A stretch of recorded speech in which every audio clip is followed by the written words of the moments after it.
Als erstes wird das Notebook vorsichtig auf den Displaydeckel gelegt.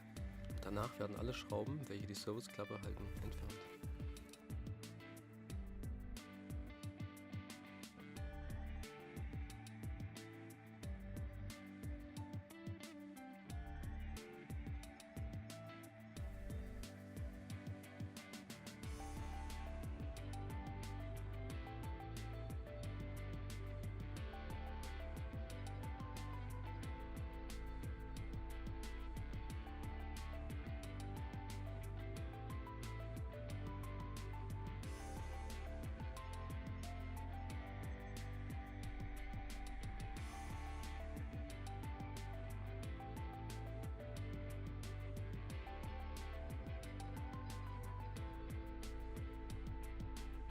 Bitte darauf achten, dass es Schrauben mit unterschiedlichen Bindelänge geben kann.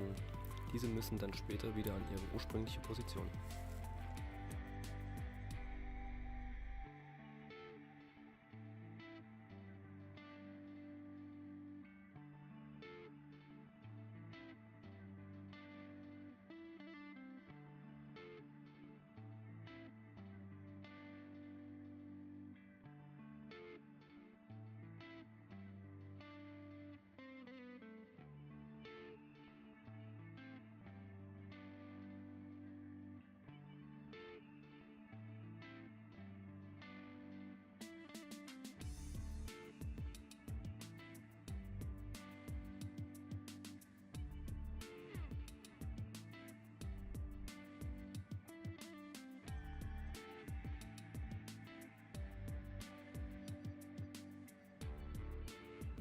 Den Akku bitte immer vom Gerät trennen.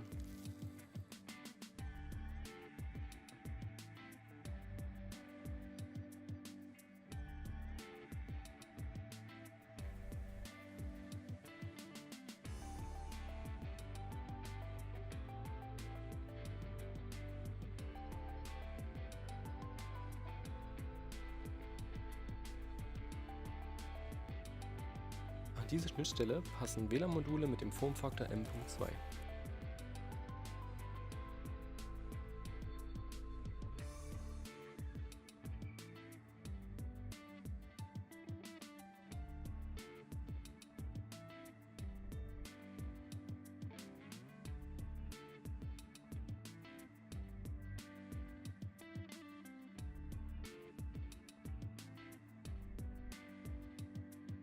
Auf dem Modul befinden sich zwei Antennenanschlüsse, an diese werden die beiden Antennenkabel angeschlossen.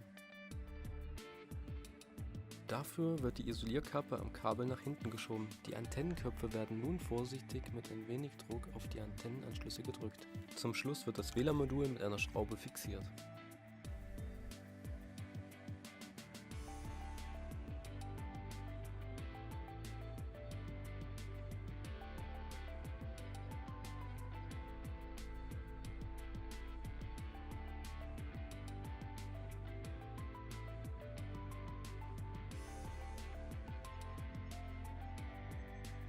Beim Montieren der Serviceklappe ist darauf zu achten, dass die Schrauben mit unterschiedlich langem Gewinde wieder an ihrer ursprünglichen Position sind.